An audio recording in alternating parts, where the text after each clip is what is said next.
Secular front जिंदाबाद। ISF स्वागतम स्वागतम स्वागतम आईएसएफ स्वागतम। स्वागतम स्वागतम শওকত মোল্লা দেখে যা। প্রত্যেক বাড়ি প্রথম ছিল বুড়ো, ওকে করেছে যুব, যুব করে প্রত্যেক বাড়ি বাড়ি দুয়ারে গিয়ে সব যুব করেছি, করে বুড়ো দিয়েছি।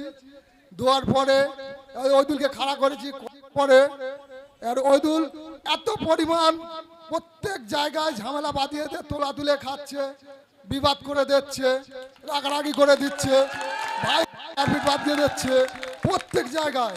তাই এবার আগের দিনকে আমরা নওশাদ সিদ্দিকের মিটিং শুনছিলাম, শুনে যে ভালো লেগেছে, ওই দলটা আমরা ছেড়ে আমার এই নওশাদ সিদ্দিকের মিটিংটা ভালো লেগেছে বলে আমরা এই দলে জয়েন করেছি। যে নওশাদ সিদ্দিকীকে আমাদের লাগবে, আগামী দিনে আমরা বিপদে আপদে পড়লে মাদ্রাসা মসজিদ ঈদগাহ কবরস্থানের জায়গা কেড়ে নিতে চাইছে।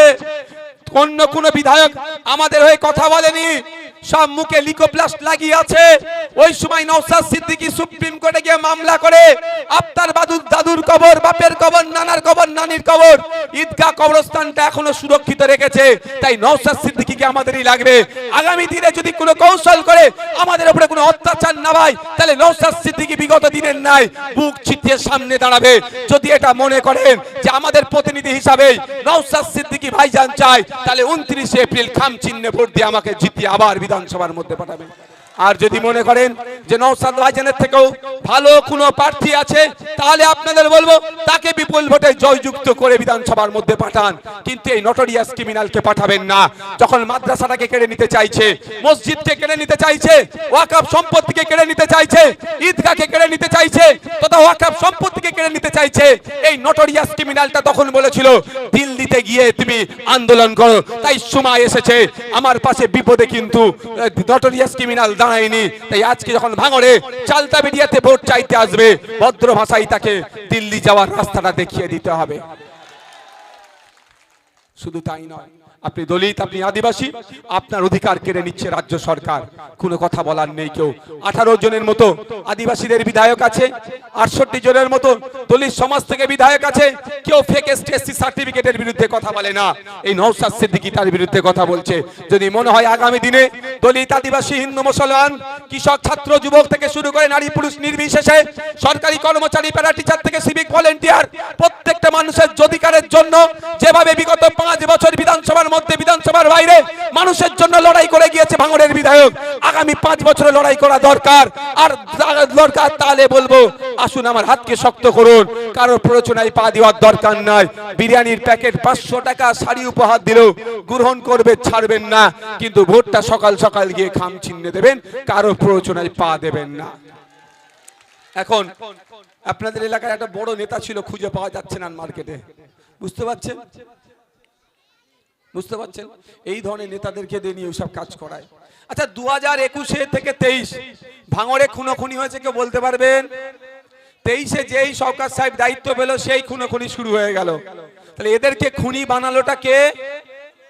কে খুনি বানিয়েছে? ভাঙড়ের তৃণমূলের নেতাদেরকে খুনি বানালো কে? তাই ভাঙড়ের তৃণমূলের নেতাদের বলবে একটু বুঝুন, বুঝার যদি আপনার বিবেক বোধ থাকে, নিজের ঠান্ডা মাথায় চিন্তা করুন। ক্যানিং পূর্ব থেকে এখানে এসে কলকারি নাচছে আর আপনাকে খুনি বানিয়ে দিয়ে পালাচ্ছে। তাই সময় এসেছে ওই সমাজ বিরোধীকে আমরা, কে তৃণমূল, কে সিপিএম, কে আইএসএফ, কে কংগ্রেস, কে বিজেপি দেখার দরকার নাই। ভাঙড় থেকে বিতাড়িত করব, তারপরে যে যার রাজনৈতিক পরিচয় ফিরে যাব।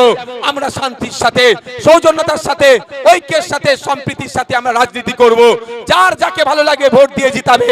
কিন্তু এখন আমাদের প্রত্যেকের অপরিহার্য হয়ে গিয়েছে যে নটোরিয়াস ক্রিমিনালটাকে ভাঙড়ের জায়গা দেওয়া যাবে না, কারণ ওখানে জায়গা দিয়েছে তার রেকর্ড বলছে, যেমন সে বিরোধী দলের নেতাদেরকে খুন করেছে, বিরোধী দলের কর্মীদেরকে খুন করার অভিযোগ তার নামে আছে, একইভাবে শাসক দলের পঞ্চায়েতের লেভেলের নেতাকে, পঞ্চায়েতের সভাপতিকে খুন করছে যারা তার ঘনিষ্ঠ বলে এই অভিযোগ আছে। তাই সুতরাং ওকে যদি এখানে সুযোগ দেয়া হয়, এখানকার মানুষ মাটিকে জ্বালিয়ে ফেলবে, এখানকার মায়েদেরকে চোখের পানিতে ভাত খাওয়াবে, এখানকার বোনেদেরকে স্বামী হারা করাবে। সে তৃণমূলেরও হতে পারে, বিরোধী দলেরও হতে পারে। পশ্চিমবাংলা বিধানসভায় বামপন্থীরা শূন্য, বিরোধী বিজেপি এবং তৃণমূল এটা কেউই বিরোধী নয়, কেউই পরস্পরের শত্রু নয়, বিরোধী নয়। তারা এমনভাবে সরকারটা চালাচ্ছে যে একমাত্র বিরোধী বিধায়ক হচ্ছে নওশাদ সিদ্দিকী।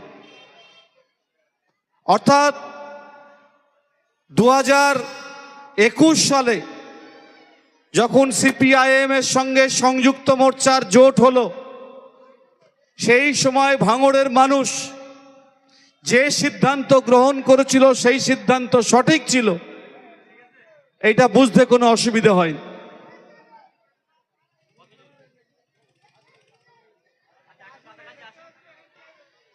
ফলে আমাদের নির্বাচিত বিধায়ক, আমরা একদম সঠিক লোককে বিধায়ক নির্বাচন করেছিলাম, কোন রকম হেজিটেশন আমাদের মধ্যে ছিল না, সেটা প্রমাণিত হয়েছে। কারণ তারপর গোটা পশ্চিম বাংলা জুড়ে অনেক নেতা নেত্রী দলবদল করেছে। নওশাদ সিদ্দিককে ভয় দেখিয়ে, প্রলোভন দিয়ে কেনা যায়নি। বিজেপির ৭৭টা এমএলএ, বিজেপির 18 জন এমপি, তারা গরিব মানুষের কথা কেন্দ্র বা রাজ্য কোথাও তুলে ধরেনি। সামগ্রিকভাবে নওশাদ সিদ্দিকী একমাত্র বিধায়ক যে আমার আপনার কথা, আমাদের কণ্ঠস্বর বিধানসভার অভ্যন্তরে তুলে ধরবার চেষ্টা করেছে। মানে সামগ্রিকভাবে 2026 সালে যখন আমরা উপস্থিত হয়েছি, তাহলে সিদ্ধান্ত নেওয়ার সময় এসছে যে সেই নওশাদ সিদ্দিকীকে পুনর্নির্বাচিত করতে হবে। 2021-এর বিপদ, 2026-এর বিপদ আরো ভয়ঙ্কর। গরিব মানুষের, মেহনতি মানুষের অধিকার, সে অধিকার রক্ষার লড়াই, আমার আপনার সম্পদ সম্পত্তি রক্ষার লড়াই, ওয়াকফ আইন রক্ষার লড়াই, এসআইআর এর নাম করে নাম বাতিল করে দেওয়ার বিরুদ্ধে তার তীব্র লড়াই, বেকার যুবকের কাজ পাওয়ার লড়াই, যোদ্ধা জমিদারদের রক্ষার, জমি রক্ষার লড়াই, সাধারণ মানুষের, খেটে খাওয়া মানুষের অধিকার রক্ষার লড়াই, আর চুরি দুর্নীতি ভয়ঙ্কর ভাবে তোলাবাজি তার বিরুদ্ধে রক্ষার লড়াই। সেই লড়াই আমরা কোন পক্ষ নেব? ভাঙড়ের মানুষ অত্যন্ত সচেতন মানুষ।